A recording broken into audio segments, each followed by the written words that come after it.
So this is an almost vintage portable radio cassette recorder made in 1999, so 21 years ago. It's from an obscure brand called First Austria that has its headquarters in Vienna, but their products are made in China and they're pretty cheap looking and cheap built. I couldn't find anything else on the web about this brand. All I know is that they were widely available and pretty cheap back in the 90s. At least in this part of the world, meaning Central and Eastern Europe, along with Domotech Germany, that was another prolific cheap electronics brand back then. So this is the kind of electronics you would find in most people's homes instead of Sony, Technics, Onkyo or whatever hi-fi brand you're thinking of. Because those brands were incredibly expensive at the time and this is what people could afford. Well, not necessarily this kind of mini system, but different machines from cheap manufacturers. Apparently, First Austria's parent company is called Timetron, which they say has nearly 40 years of tradition, reliability and innovations, yet First was established in 1994 to provide good quality at reasonable prices, they say. Nowadays, as back then, they're producing coffee makers, microwave ovens, hair care stuff, heaters, mini audio systems, kitchen utilities, and so on. And apparently their nowadays audio looks similar to what I have here, only they replaced the cassette with CD and added an USB player and an LCD screen. Apparently their website is also cheap and not working. So this is the original box. It says The Art of Sound, First Austria, RC-1700. Let's take it out of the box and see what we're dealing with. It's a small compact cassette recorder that was completely overhauled. I changed the belts of the cassette player, lubricated the mechanism, overall cleaning inside and out. It was really full of dust inside. You can see it's pretty cheap looking inside too, with very few components, very thin cables even for power, and it's got a really small transformer. Let's open the back panel.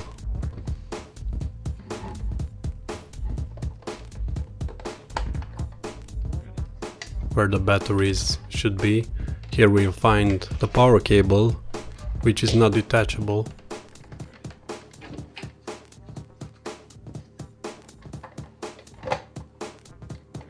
Put the panel back on. Extend the telescopic antenna. It's got a pretty interesting design, rather odd. It's like a ball. You've got a typical FM range from 88 to 108 MHz and from 530 to 1600 kHz.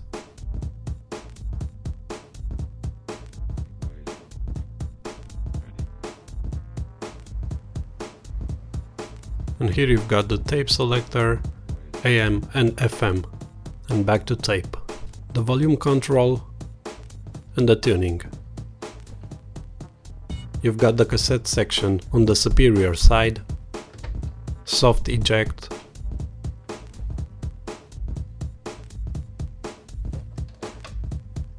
the handle and the telescopic antenna.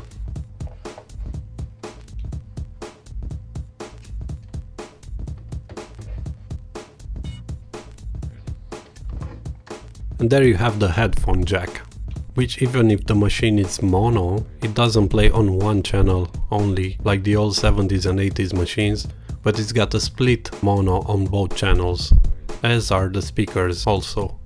It's not a stereo machine.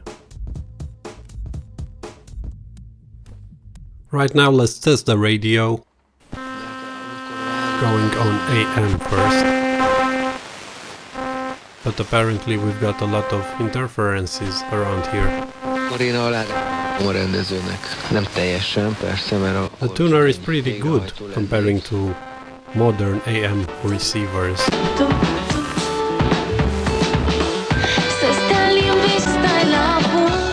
You know, just as Walkmans or other AM receivers with built-in ferrite antenna, you must switch the machine physically left and right for better reception.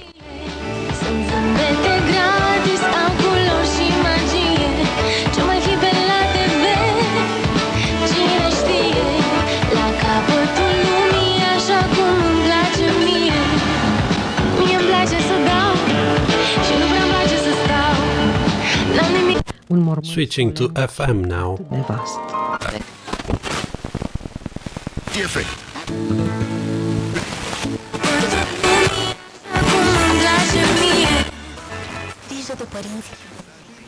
The sound is decent,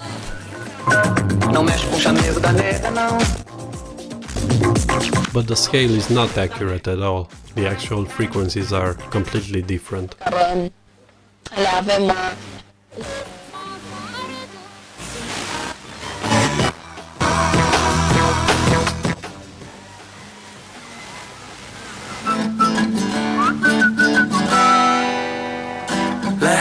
Boldog még.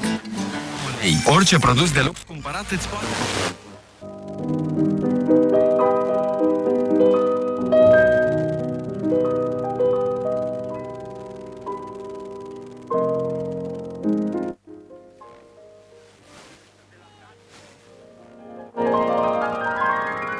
Switching to tape now. Vocea de astăzi, Butterfly.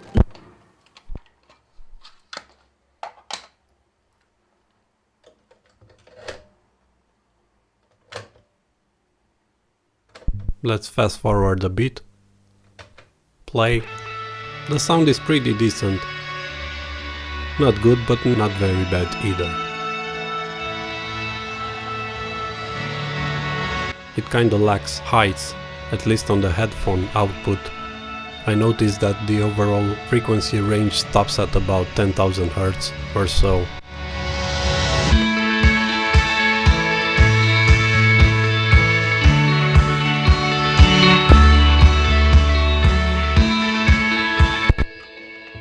But it sounds better on its original speakers. And pretty loud too, even they only have 1 watt each.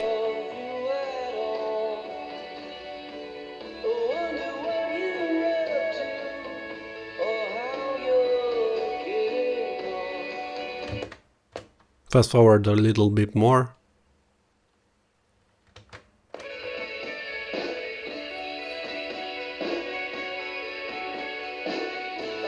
Pretty decent for a kitchen machine.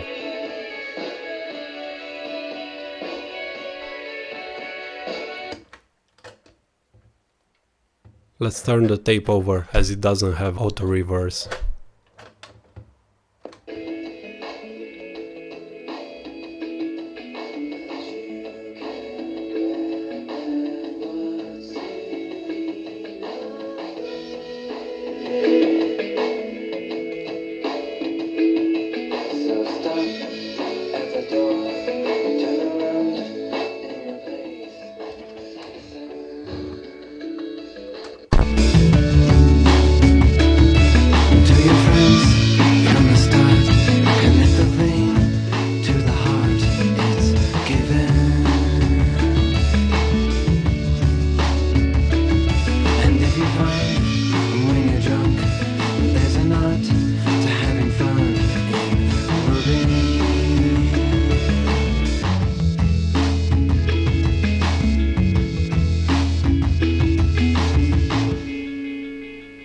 And of course it's got auto stop when it reaches the end of the tape.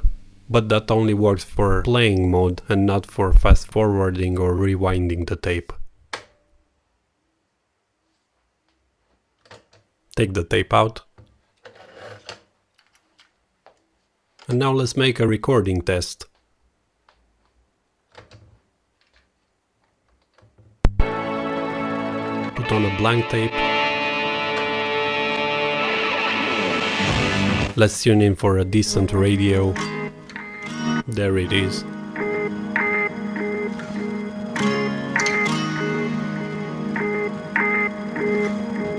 And now just pressing record. You know the volume doesn't affect the recording as it is automatic. And of course the machine doesn't have any other sound improvements, Dolby or anything.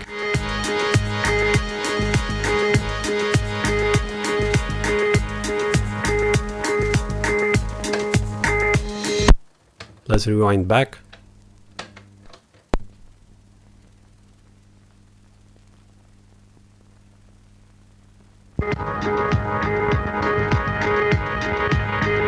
Pretty decent recording, although it lacks heights a bit more heavy on the bass.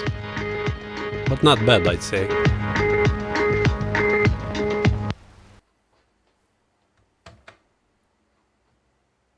And that concludes this video.